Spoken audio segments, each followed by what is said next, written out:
A very good morning, class. My name is Ankush Panwa and I am your science teacher. Right? So, last time we had studied about vaccines, antibodies. Antibodies क्यों important है, antibodies किसने discover की थी, smallpox की Edward Jenner was the one.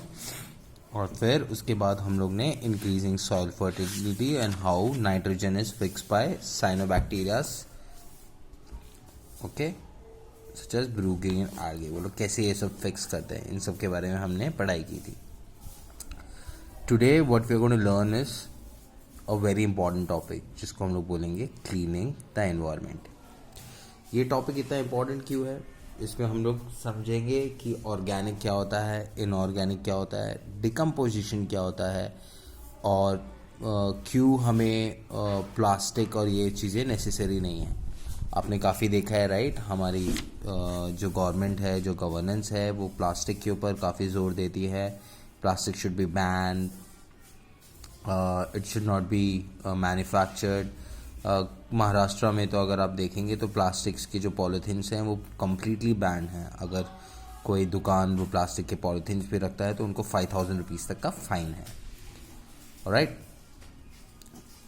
तो plastics को क्यों ban किया? काफ़ी, अगर आप मैकडोनल्ड्स और इधर भी जाते हैं तो मैकडी में ने तो जो प्लास्टिक स्ट्रॉज होते हैं, जो स्ट्रॉज आप समझते हैं, राइट, वो जो ऊपर ग्लास के ऊपर जो पाइप लगा के हम लोग उसमें से सक करके, मतलब चूस के हम लोग जूस पीते हैं, उसको प्लास्टिक स्ट्रॉ बोलते हैं.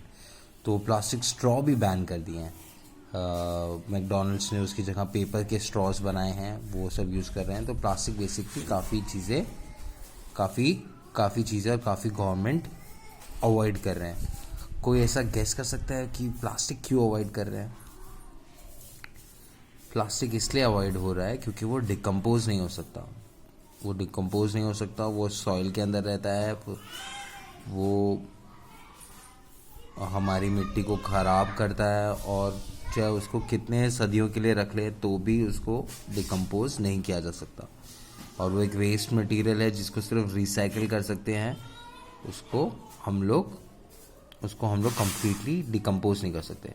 अब मैं बार बार एक ही टर्म यूज़ कर रहा हूँ, डिकम्पोज. आप लोग सोच रहे होंगे डिकम्पोज का मतलब क्या है. डिकम्पोज बड़ा सिंपल है अगर आप समझे तो.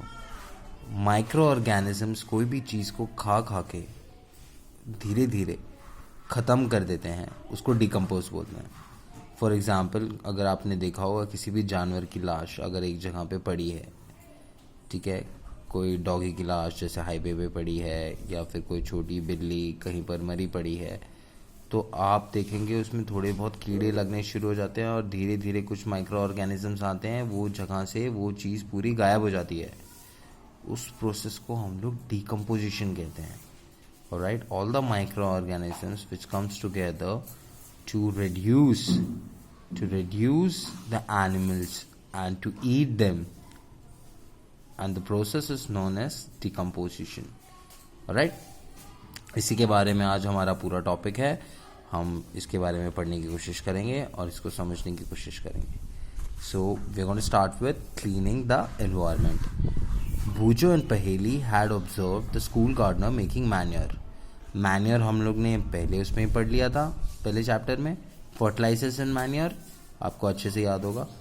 तो भूजो और पहेली ने ऑब्जर्व किया है एक स्कूल गार्डनर को, जो अपना गार्डनर मतलब माली, जो गार्डन का रखवाला होता है, जो पेड़ पौधों में पानी देता है. तो उसने उनको क्या करते हुए देखा, मेकिंग मैन्योर.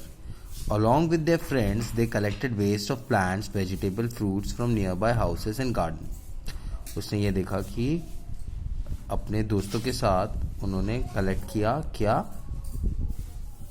पेड़ पौधे, vegetables and fruits from nearby houses and garden. They put them in a pit meant for waste disposal. उन्होंने उनको एक गड्ढे में डाला जो कि वेस्ट डिस्पोजल के लिए बना हुआ था. वेस्ट डिस्पोजल मतलब जहाँ पर सारा कचरा है. तो उन्होंने बेसिकली क्या लिया होगा, जो वेजिटेबल्स और इन लोग के छिलके लिए होंगे, प्लांट्स और इन सब के वेस्ट पार्टिकल को उठाया और उन्होंने गड्ढे में डाल दिया, जहाँ पे वो जो गड्ढा जो वेस्ट डिस्पोजल के लिए बना हुआ था. After some time it decompose and got converted to manure. कुछ देर बाद उन्होंने देखा कि वो डिकम्पोज हो गया। डिकम्पोज मैंने आपको अभी अभी समझाया, माइक्रोब्स और ऑर्गेनिजम्स उसे खा गए and got converted to manure, और वो मैन्योर में कन्वर्ट हो गया। Alright, Boojho and Paheli wanted to know how this had happened, तो वो लोग पता करना चाहते थे कि ये कैसे हुआ। इसके लिए हम लोग देखेंगे ये एक्टिविटी में क्या किया है हम लोग ने। Take 2 pots and fill each pot half with soil, 2 pot लीजिए, मतलब 2 मटके लीजिए और उनको आधा मिट्टी से भर दीजिए। एक को ए मार्क कर दीजिए, दूसरे को बी मार्क कर दीजिए। Put plant waste in pot A and things like polythene bags and empty glass bottles and broken plastic toys in plant B.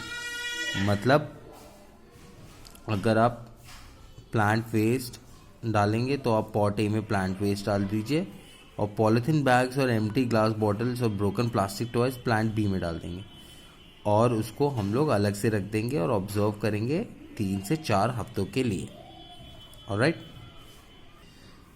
Do you find any difference in the content of the 2 pots? क्या आप में दोनों pots में कुछ बदलाव देखा अगर 3-4 हफ्ते के लिए आपने रखा था? If so what is the difference? You will find that, मतलब खुद ही बता रहे हैं कि आप पता करेंगे, you will find that the waste in pot A has been decompose. जो पॉट ए में हम लोग ने प्लांट्स, पौधे और ये सब चीज़ें रखे थे, वो हम देखेंगे कि वो अपने आप से डिकम्पोज हो गए। ठीक है, मतलब थोड़े रिड्यूस हो गए। How did this happen? ये कैसे हुआ? The plant waste has been converted into manure by the action of microbes. जो प्लांट वेस्ट है उनको मैन्योर में कन्वर्ट कर दिया है किन्होंने? माइक्रोब्स ने, जो कि एक न्यूट्रिएंट्स की तरह काम आते हैं। Release in the process can be use for the plants again. एक न्यूट्रिएंट्स की तरह काम आते हैं जो सॉइल फर्टिलिटी में, और वापस से उनको पेड़ पौधे यूज कर सकते हैं। अब हम लोग बी की तरफ जाएंगे। आपने नोटिस किया होगा कि बी में polythene bags, empty glasses, bottles and broken toy did not undergo any such changes, मतलब उन्होंने कोई भी चेंज वो गए नहीं। The microbes could not act on them and convert them in manure। जो माइक्रो ऑर्गेनिजम्स हैं उन पे एक्ट नहीं कर पाए प्लास्टिक्स पे, और उनको कन्वर्ट नहीं कर पाए मैन्योर पे। ऑलराइट, इसलिए ये जो वेस्ट होते हैं प्लास्टिक्स, पॉलिथीन्स, ये डिकम्पोज नहीं होते। Alright, so you often see large amounts of dead organic matters in the form of decaying plants and sometimes decaying animal on the ground. You find that disappears after some time. This is because of the microorganism decompose dead organic waste of plants and animal, converting them in a simple substance. These substances are again used by the other plants and animals. Thus, microorganisms can be used to degrade the harmful and smelly substance and therefore clean up the environment. So basically वो ये बताना चाह रहे हैं कि हम लोग ने और या आपने ऑफन देखा होगा कि जितने भी डेड ऑर्गेनिक मैटर्स हैं जो डिके करते हैं प्लांट्स या समटाइम्स एनिमल्स जो कि ज़मीन पे पड़े होते हैं, वो होते ही माइक्रोब से डिके हैं। डिके मतलब डिकम्पोज। तो जो उनको डिकम्पोज करने के लिए माइक्रो ऑर्गेनिज्म काम आता है।